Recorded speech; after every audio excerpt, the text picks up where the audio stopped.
accept him and what he did at the cross, then, you know, he gives you life. You cross over from death to life, you know. Um so you basically, it's kind of like this room in here, let's say it's dark. I walk in here and I plug the light in. It goes from darkness to light. It doesn't take time. Right away. You know?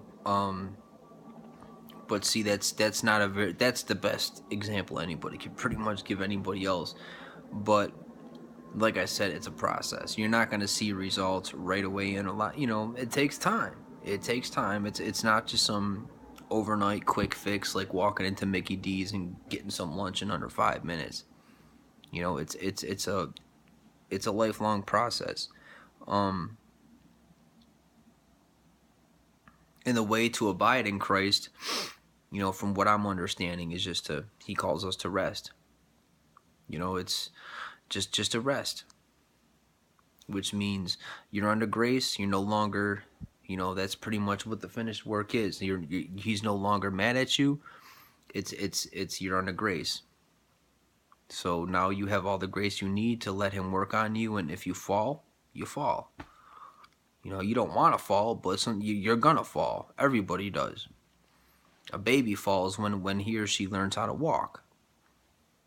You know, I mean, there's a good chance that, you know, the first time you learn to ride a bike, once the training wheels come off, you're probably going to be a little wobbly and you might fall a couple times.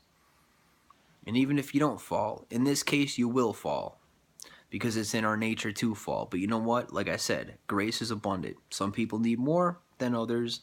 Doesn't matter how much you need or how little you need. It's there because you will need it. Because nobody's perfect. And nobody will ever be perfect in this life.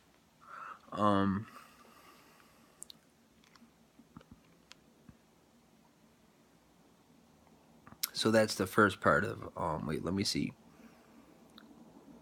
Life itself was in him.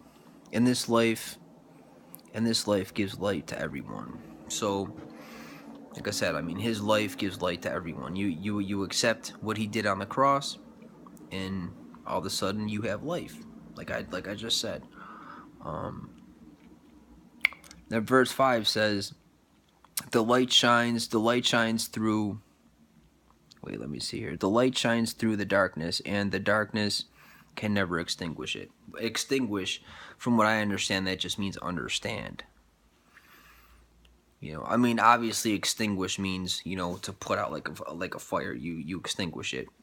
But in this sense, it means to understand. The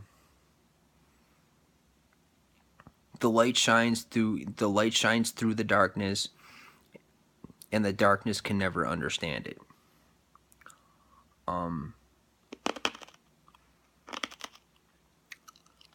At least when I was on the Bible app, that's pretty much, and I think one of those Bibles up there pretty much said the same thing.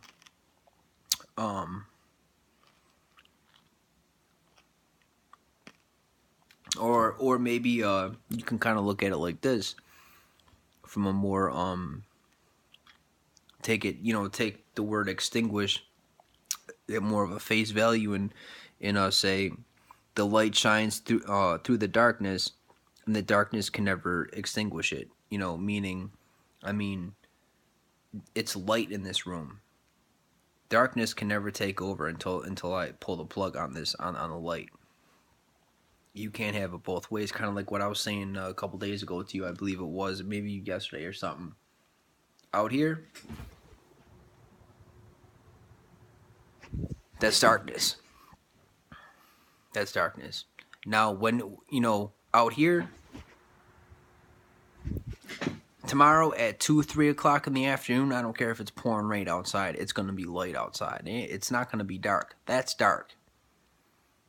You know, tomorrow, you know, in the next 12 hours, it's going to be 11 o'clock, pretty much a little past 11 o'clock in the morning. It's going to be light out there. So that's what I'm saying. I hate to break this stuff down to you like you're a little baby, like you don't know better. I promise you I'd never do that to you in person.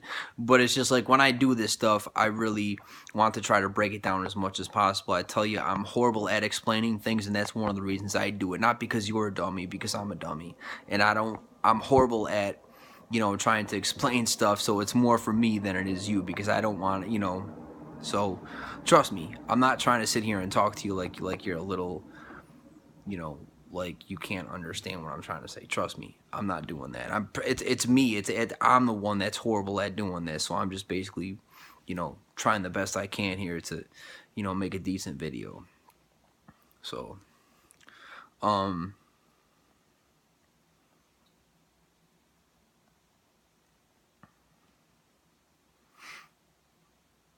all right. So yeah, I mean, extinguish, pretty much means, from what I understand, on the Bible app and stuff like that, and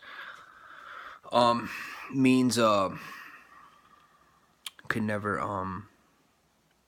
understand it.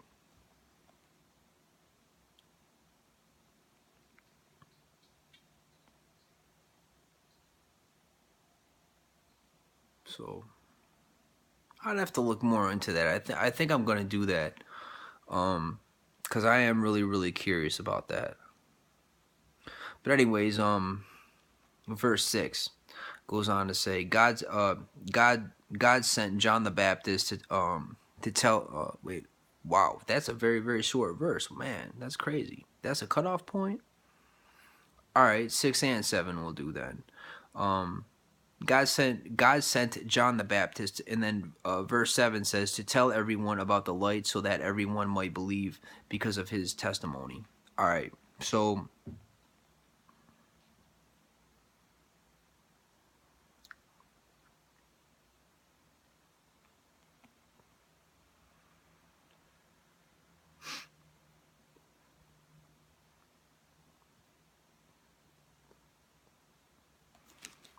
well, I mean, that pretty much speaks for itself. Um,